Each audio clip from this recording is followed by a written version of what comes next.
রাঙাপানির খবরে নজর রাখতে হবে। রাঙাপানি স্টেশন মনে আছে আপনাদের, নিউ জলপাইগুড়ির কাছে রাঙাপানি স্টেশন, যেখানে কাঞ্চনজঙ্ঘা এক্সপ্রেসের দুর্ঘটনা ঘটেছিল। ফের একবার সেখানে দুর্ঘটনা, মালগাড়ি বেলাইন, মালগাড়ির দুটি বগি লাইনচ্যুত হয়েছে সেখানে, সেই রাঙাপানি স্টেশনের কাছে। আরো জানবো, পার্থপ্রতিম প্রতিনিধি আমার সঙ্গে সরাসরি সেখান থেকে রয়েছেন। পার্থপ্রতিম, আবারও কিন্তু রেল দুর্ঘটনা সেই রাঙাপানি স্টেশনে। আমরা জানি যে রাঙাপানি স্টেশনে মাস কয়েক আগেই কিন্তু বড় দুর্ঘটনা ঘটেছিল, বেশ কয়েকজন যাত্রীও কিন্তু মৃত্যু হয়েছিল,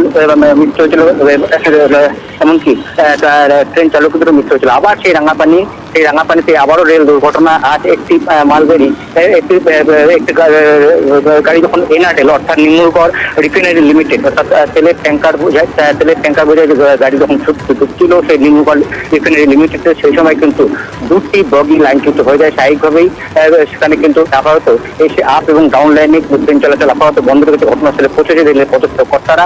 এবং কিভাবে এই দুর্ঘটনা ঘটল, কিভাবে এই বেলাইন হলো দুটি বগি, সব বিষয়ে কিন্তু খতিয়ে দেখছে এনজিপি পদস্থ রেল আধিকারিকরা। পার্থপ্রতিম, দুটি লাইনে ট্রেন চলাচল কতক্ষণ বন্ধ রয়েছে এবং কতক্ষণ বন্ধ থাকবে বলে আশঙ্কা করা হচ্ছে?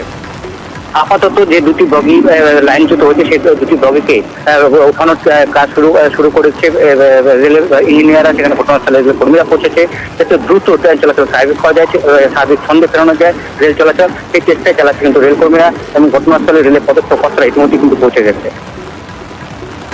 ঘটনাস্থল সেই রাঙাপানি, আবার দুর্ঘটনা, মালগাড়ির দুটি বগি লাইনচ্যুত, বেলাইন হয়ে গিয়েছে।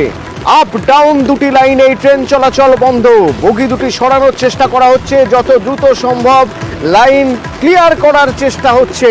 কিন্তু রাঙাপানি শুনলেই নতুন করে আতঙ্ক তৈরি হচ্ছে। তার কারণ, কদিন আগেই রাঙাপানি স্টেশনে কাছেই সেই দুর্ঘটনা, কাঞ্চনজঙ্ঘা এক্সপ্রেসের ভয়াবহ দুর্ঘটনা, সেই ছবি এখনো চোখের সামনে ভেসে উঠছে অনেকেরই। সেখানে আবার দুর্ঘটনা, এবার মালগাড়ির দুটি বগি লাইনচ্যুত।